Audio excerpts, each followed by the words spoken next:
Hey folks, this is Mike here, and today we're going to have a discussion on Battlefield. As I figured with some of the upcoming leaks of Battlefield 5 and that kind of stuff, I think it's a good time to talk about this game because, I've personally been curious about the franchise. I've been curious to see how Battlefield 4 was doing, and so I figured, hey, why not? Let's play about a bit of Battlefield 4 and have a bit of a discussion, if you will, on the franchise to kind of see how it's doing.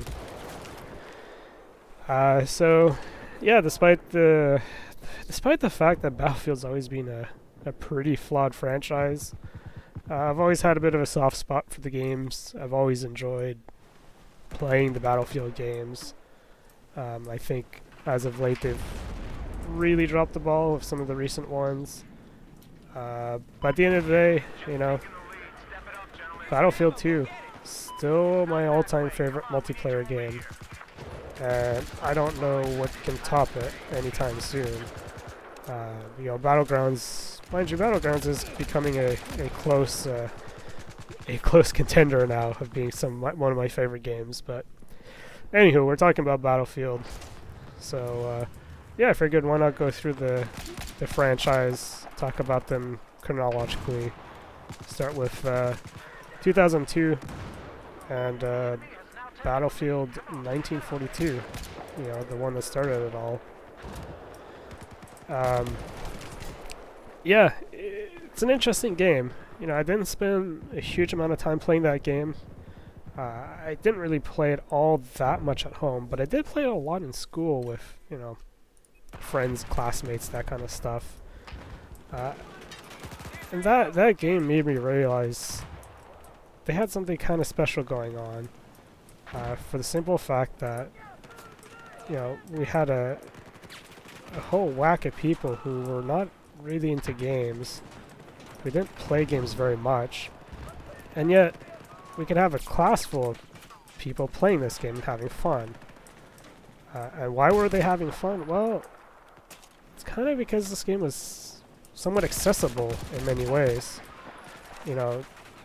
This game allowed people who were not maybe good at games to actually excel and to still contribute and do well, even though they're not necessarily good, right? So you could play medic and revive, you could drive vehicles around, you can also, pull some tactics, run around and try and get some of the bases and stuff, some of the capture points from behind, and that's the kind of thing a lot of these less skilled players would do, which was totally fine because, hey, at the end of the day, look, they're helping us win, they're doing something useful, and that's kind of the point of the game, right? You want to try and win, you want to try and do as good as you can. Yeah, it was always an interesting game for those reasons. Coming off the fact that we're playing a lot of Quake and Counter-Strike 1.6, and a lot of people really dislike those games because, if you were not good at shooting, well, guess what? These were not fun games at all, right? You'd be getting murdered constantly. So yeah, so that was 1942. I'll group these two together. I did 2004 Vietnam and the 2005 Battlefield 2 Modern Combat. This is not Battlefield 2 on PC, but rather the Battlefield 2 for consoles. I did not play both of those very much, so kind of aware of their existence, but beyond that, yeah. That's about all I have to say about those games. They're both decent games in their own right. I think the console version had some neat ideas going on. But at the end of the day, that's not something I could play. That's not something I spent a lot of time on because I didn't really have a console back then. But Battlefield 2, 2005 release, that's a big one for me. I think that's a big one for gaming in general as well, because that game did a lot of fairly neat, unique things, which I'm not going to say it's been unmatched since launch, but it's definitely been something that, you know, we've not seen a whole lot of since then. The big one for me is, you know, you look at what that game had, right? It had 7 classes, each of them very distinct, very specialized in their own ways. So, you know, that was the beginning of kind of something kind of neat, different. You look at the maps.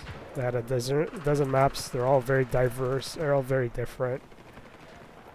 On top of that, each of the maps had 3 variants, so you could play with 16, 32, 64 player variants, and they each kind of change the sizes and the capture points and all that stuff. Yeah, you know, along the same line there, 64 players. Not many games had 64 players back then. Not many even had 32. So 64 player maps were kind of crazy. Right? It wasn't something you saw a lot of. I'm gonna get murdered here so quick. I can't even get any shots in. What a bad spot.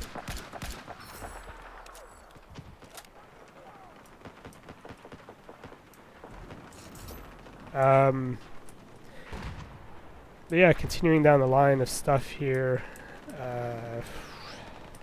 Man. Where else do I begin?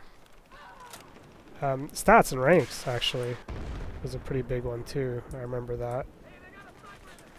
They had a pretty extensive stat ranking leaderboard system, which not a lot of games, even to this day, really. Not a lot of games have something that extensive. So that was always kind of a nice touch. And you know, you always had some interesting competition because of that. You know, for myself, I became very competitive. To a level that I've say is kind of unmatched to this day. I've never been as competitive as I was in Battlefield 2. Yeah, the stats, even to this day, they're still very extensive. You know, a lot of games have gotten pretty close on a similar level, but I'd say not all of them are, you know, to a level that Battlefield 2 went. On top of that, expansion packs, right? I think this was the last Battlefield game. Actually, I say that. 24 and 42 also got an expansion pack, to be fair.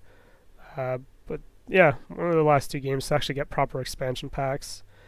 On the flip side, this game kind of had the early days of DLC with booster packs, as they called them. So they were kind of mini expansions, if you will. But as we know it today, you know, we call it DLC now.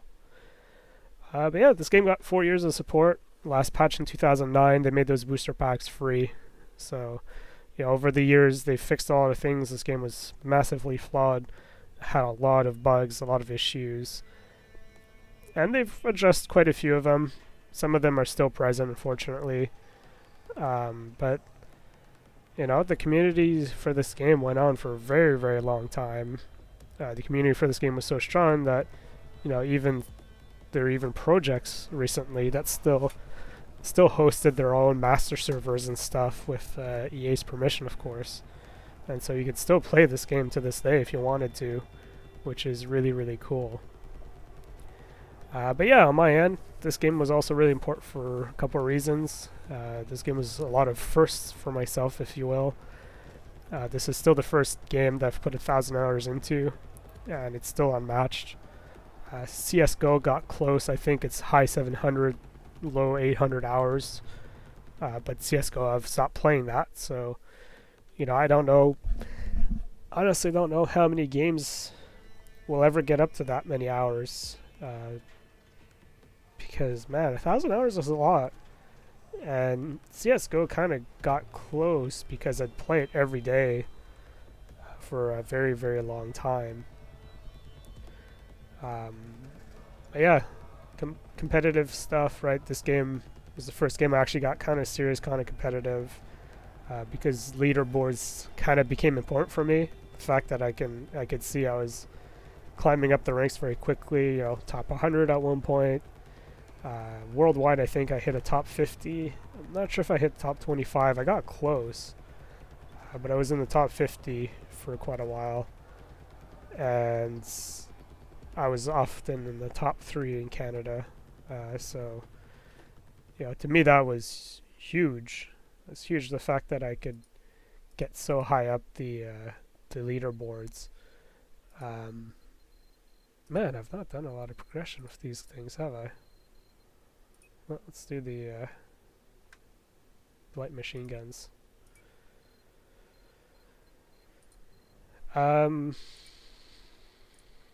Yeah, so there's a couple other little bits here and there, I guess, worth mentioning, which would be some of the modding support.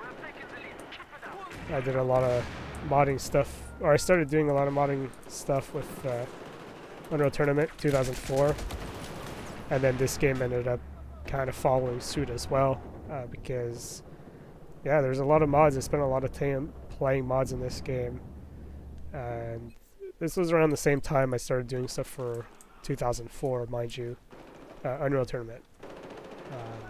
Yeah, this game got me to start looking at, you know, 3D modeling, mapping.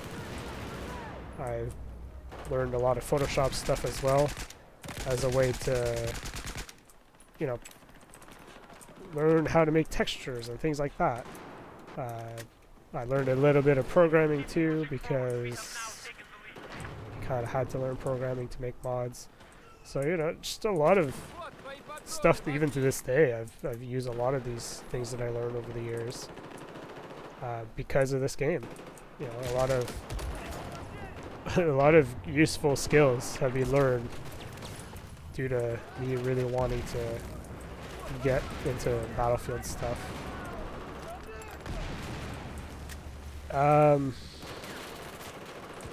Yeah, I guess to further expand on some of these things. What else can I throw in there? Oh yeah, I forgot about that. Machinima stuff. Battlefield 2, because of like the recorder functionality, I kind of attempted to do some machinima with Battlefield 2, and you know, it turns out that I didn't have the time commitment to make some of that stuff. But yeah, that eventually led to me making this channel, because hey, while I couldn't make, you know, fancy machinima stuff, I could make these kinds of videos though. And so that's what ended up happening.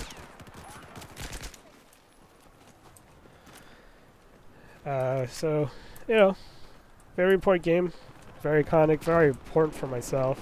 I still consider it one of the best multiplayer games. I know a lot of people out there definitely consider it a fantastic game. Maybe not their best of all time. But at least for myself, yeah, it's a close contender in there as one of the best games of all time. Just because there's so many unique things, so many great things about it. But of course, they made a follow-up, as you can imagine. Battlefield 2142, the future-ish version of Battlefield, came out after that. Very unique game in itself. You know, the future mechs kind of thing. Not a lot of games have done that. I kind of wish they came back and tried to do that again, because it was a cool concept.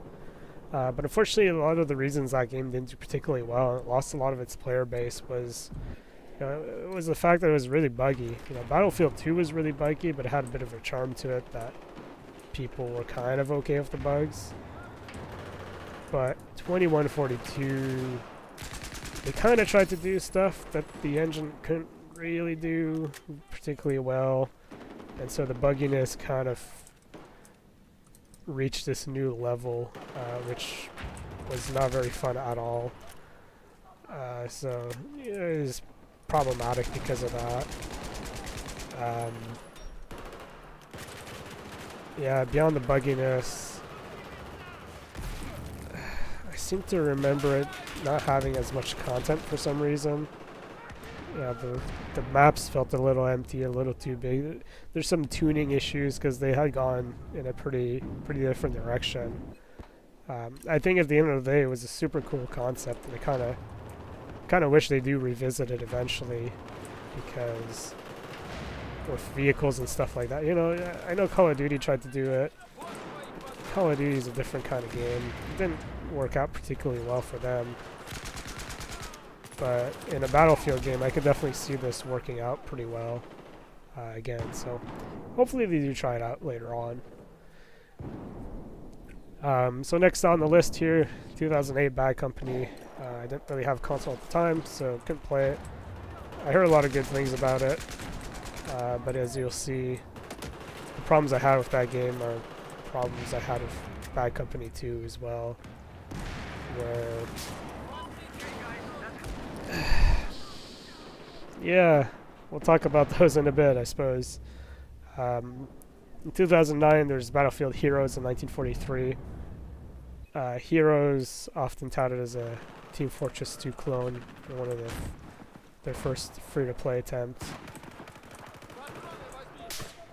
Yeah, it was an interesting attempt, free-to-play.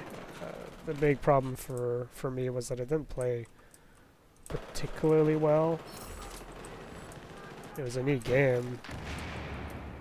It wasn't awful, but because it didn't play super well, it didn't live on very long. A lot of people kind of gave up on it pretty quickly.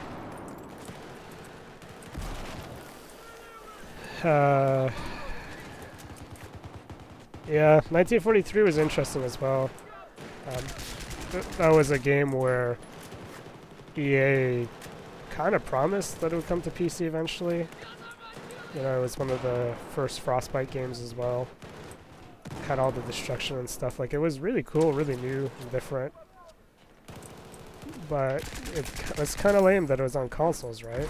So, a lot of people wished that it came to PC, and one thing led to another, and eventually it never came out. For a while, it seemed like, hey, Bad Company 2 and that will come out together, and yeah, eventually it didn't. Mind you, when I did get that game, I didn't play it when it was new. I played it a bit later on, because I didn't have a console at launch. But I eventually did get a console, and I eventually did play it.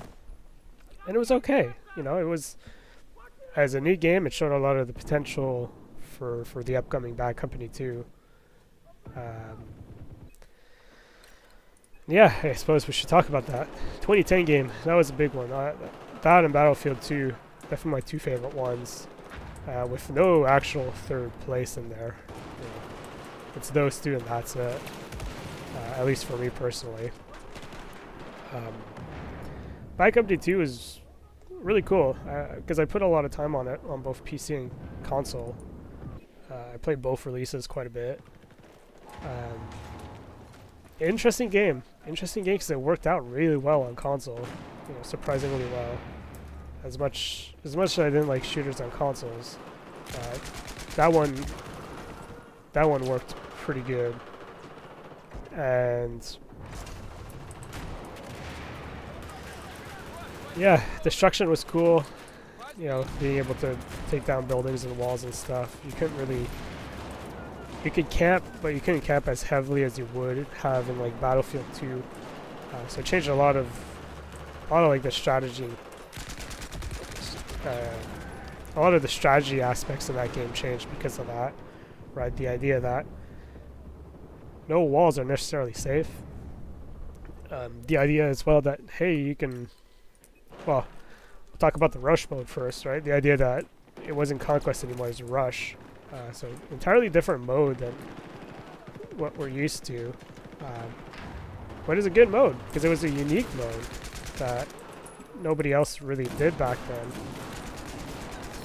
And it ended up working out really good. You know, the rush mode was, they had maps that were well suited to it. The smaller player counts ended up fitting perfectly with it. You know, a lot of things about that game were well balanced, and so having all the destruction, well, that ended up working out really well with the rush mode, because hey, guess what? You're always moving forwards, so even if you level out like an area of the map, right, you completely take out all of the structures and whatnot. It's kind of okay because as you're pushing forwards, you're unveiling new parts of the map. So, you know, it didn't matter too much that you were completely destroying parts of the map, because yeah, you're always fighting, or the enemy was always falling back. And so because the enemy was falling back, they'd have the opportunity to actually defend better. Great, I'm stuck. But yeah, very cool game. You know, a lot of neat ideas. Very different though. Like, I didn't particularly find the kits very good. In fact, I always found the kits to be really, really awkward. Right, like your medic has a heavy machine gun. I always found that to be absolutely bizarre. But they would eventually kind of rebalance some of that stuff in the later games. But yeah, at the same time, I always felt like those games were a little compromised. You know, it was never quite a full experience in the way like Battlefield 2 was. But that was fine because they called it Bad Company 2. It wasn't supposed to be part of the main series. It was supposed to be part of something else. You know, they had the big push of no DLC as well, which was really cool. They had a story, which was actually pretty okay. And so, yeah, for, you know, being a different branch of the Battlefield name and the Battlefield franchise, it was a really good one.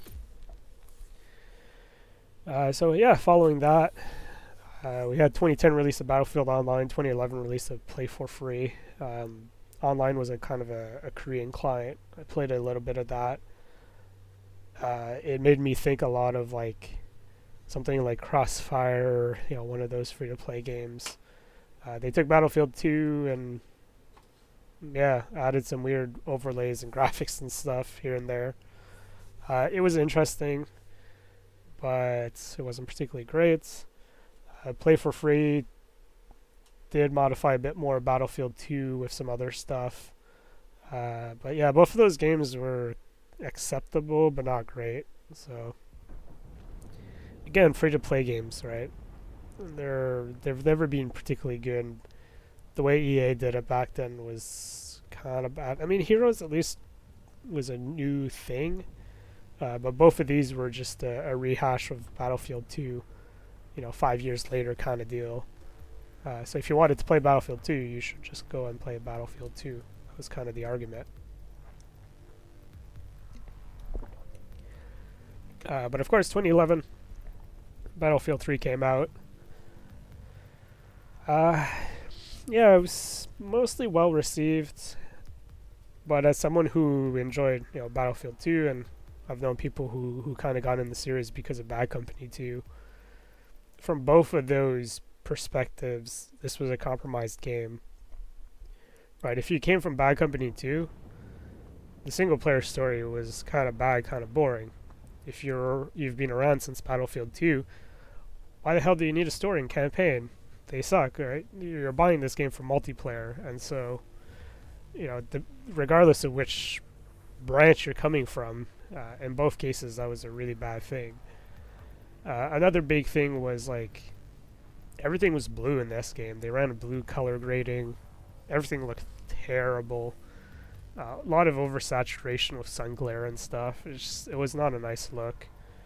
It was not an enjoyable game. It looked pretty bad because of that. There's also the Battlefield Premium stuff, right? Season passes as we know it today. That also was not particularly nice because the previous game was like, hey, no DLC, no paid add-ons, right? Updates all throughout the year kind of thing. A lot of support for the game. Whereas this was like, hey, yeah, we'll support the game if you give us, $120. 60 for the game, 60 for your season pass. Or I guess 50 US, 50 season pass, I think. I don't know, it was expensive here in Canada. It was a lot of money. As PC players, we had the whole battle log system. Even with Battlefield 4, we had to suffer through that for a long time. If you launched a game, it would open up a page in your web browser, and then from there you can do all your stuff. But the problem was like the plugin didn't work half the time. If you didn't have the right version of the right browser, you then had to like open the other browser and like get to the page that way and launch the game. And it was a clumsy system. It did not work well. There are periods of time where I couldn't play the game because I couldn't get anything to launch correctly. And it was one of these things where, why? Why do it that way? Why do we need to launch a game from a web browser? There's zero benefit to this. There's zero benefit, and all they did was just frustrate the hell out of people because, I couldn't play the freaking game at times.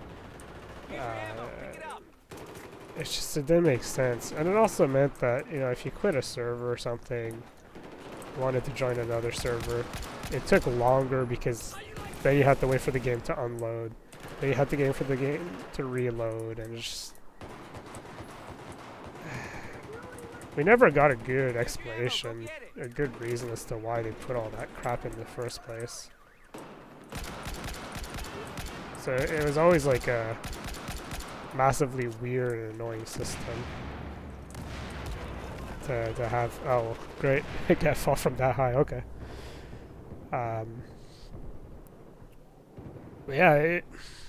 Man, that game had a lot of problems.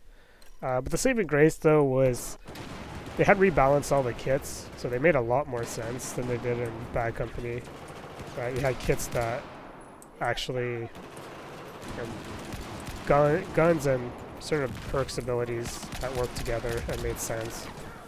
Your medic was no longer the guy that also had the heavy machine gun, which was always like friggin' bizarre decision. It should never be like that, but for some reason it was.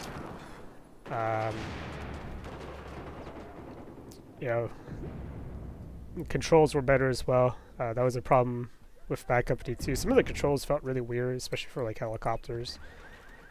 It felt like they just mapped the controller to a mouse without really putting much effort into it, instead of redoing the controls from scratch.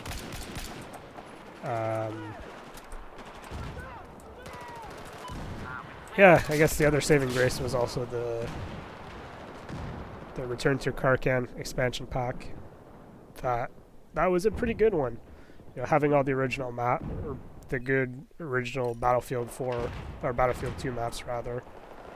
That was another part of the game that really, I think, really improved the overall bundle package, whatever. Had it not been for that, it was not, it wasn't a great game. But because of those maps, I found myself playing it a lot more because of those maps. It was always a tough one to play. It was always a tough one to play because of just how good Bad Company 2 was. And so you're coming into this game with, limited destruction and a lot of just kind of limitations in many ways. and it felt very compromised because of that. So, you know, it was always kind of unfortunate, but it is what it is. So after that, you got Battlefield 4, which is what I'm playing right now. 4, for the most part, was an okay game after all the fixes.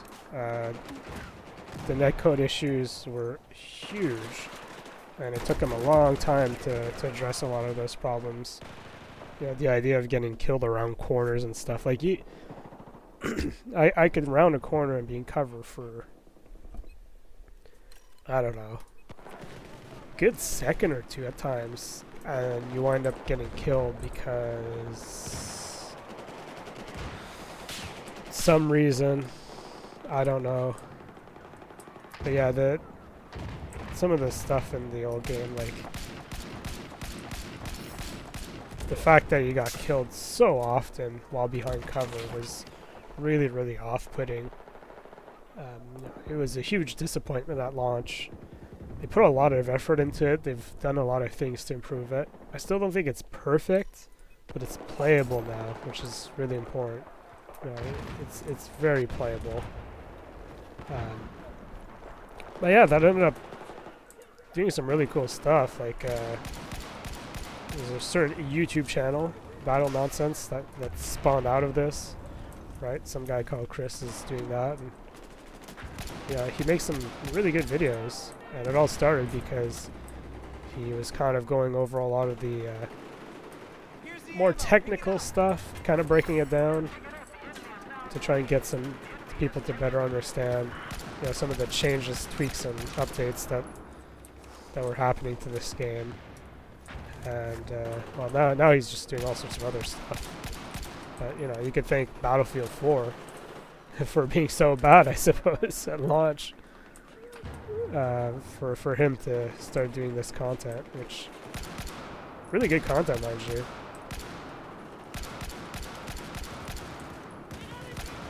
Oh, this dude. Pop up, I gotcha. Okay, I don't gotcha. At least I kept him suppressed.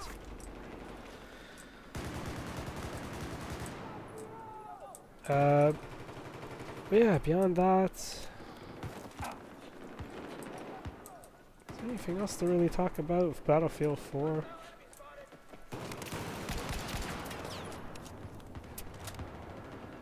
Yeah, I talked about Battle Log. They also ditched Battle Log in this game eventually, which wound up making it a lot better. Right now I could play the game without having to launch a stupid web browser every time and have the plugin installed. The color grading and that kind of stuff, you know, this game's a lot more colorful, it's a lot more vivid. I mean, I know this screen is blue, but you know, the rest of the game isn't like huge blue filter. And you know, on the technical level, these games have always been pretty good looking games. Ugh, I'm bad at shooting. So yeah, I guess that rounds up most of the Battlefield games. Past that, you know, I've 4 was kind of the last one in the series in a lot of ways.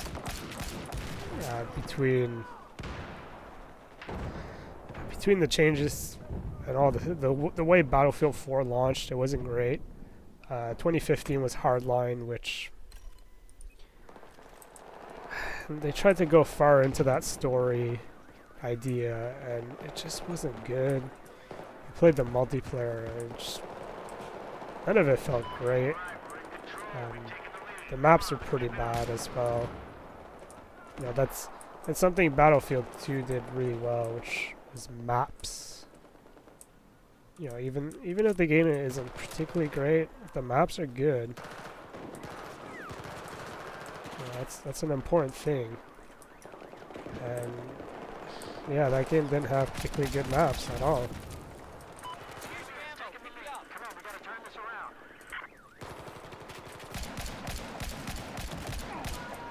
Ooh.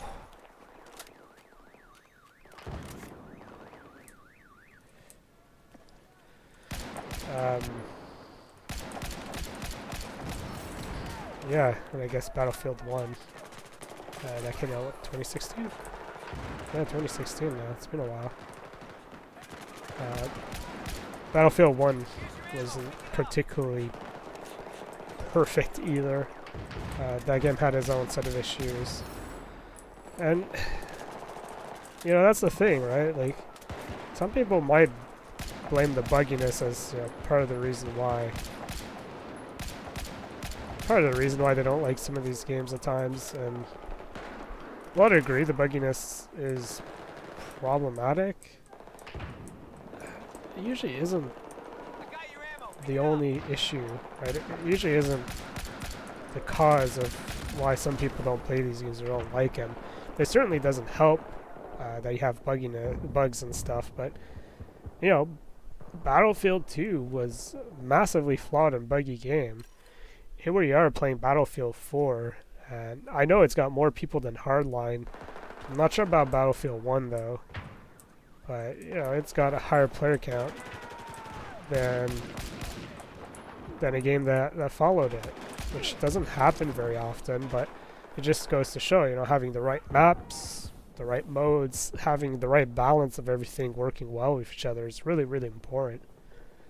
And, you know, as bad as Battlefield 4 was at launch, they put in the effort, they've done all the improvements they needed, and because of that, people are still playing it to this day. So, yeah, I guess that's kind of wraps it up, I suppose. I'm trying to think what else there is really to talk about. I think that's about it.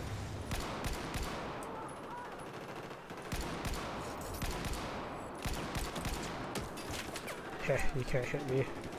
I got the high ground. Buddy's gonna go murder him.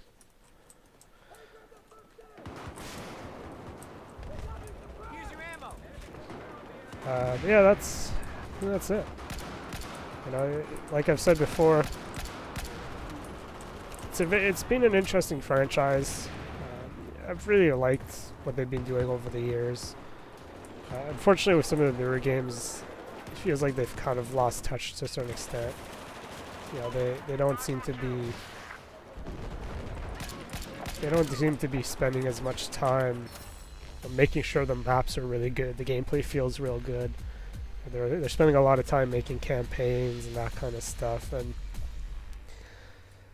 you know, I don't know if it's time to go back to basics or what, but yeah, Battlefield's always had a really unique gameplay, really unique maps and modes and stuff, but you know, Call of Duty as well is feeling it. You're hearing less and less about those games, and, you know, stuff like Battlegrounds and H1Z1 a little bit, but Fortnite Battle Royale, you know, those are the new game modes, those are the new things, and you're hearing a lot more people talk about those because at the end of the day, they're doing something a little different, right? They're not rehashing the same formula that's always worked. They're going a little further with it. So maybe Battlefield will get there one day. I don't think so. I think we're approaching the end of the series. But you know, just like arena shooters, right? Arena shooters were the thing before that. Doom likes were the thing before that. I think moving forwards, maybe the battle royale genre is kind of going to be the new thing for a while. Time will tell. It's kind of hard to say, but yeah, I kind of wish they would have done something a little different. You know, with the rumors of Battlefield 5 being World War II again, I wish they would have tried to go like super deep into the future stuff, try 2142, and, you know, actually do something really cool and really different. Because hey, you're in the future, you can afford to do some, you know, not so realistic things, and that would allow them to maybe experiment a little bit more, try something a little bit different than the same old that they've been having.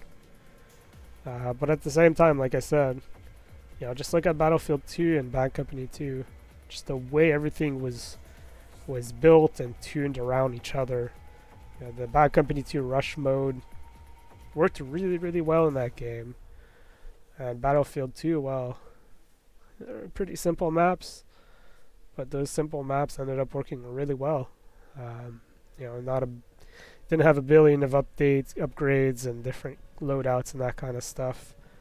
Everything felt very unique and different from each other as well. Whereas, you know, something like Battlefield 4, a lot of the guns, yeah, there's a lot of guns. A lot of them also feel very similar. You know, it's not about quantity; it's quality. That's really important with these games. And yeah, sometimes I think they're missing the point a bit and not focusing as much on the quality aspect, the playability aspect, the fun aspect. They're focusing more on, hey, this game looks great. This game has a lot of weapons. There's a lot of content. There's a lot of this and that. It's just, sometimes the more simple games are the ones people enjoy the most. But anyways, that said, this is Mike here, my Battlefield series discussion. Hope you guys enjoyed, and I'll see you guys next time.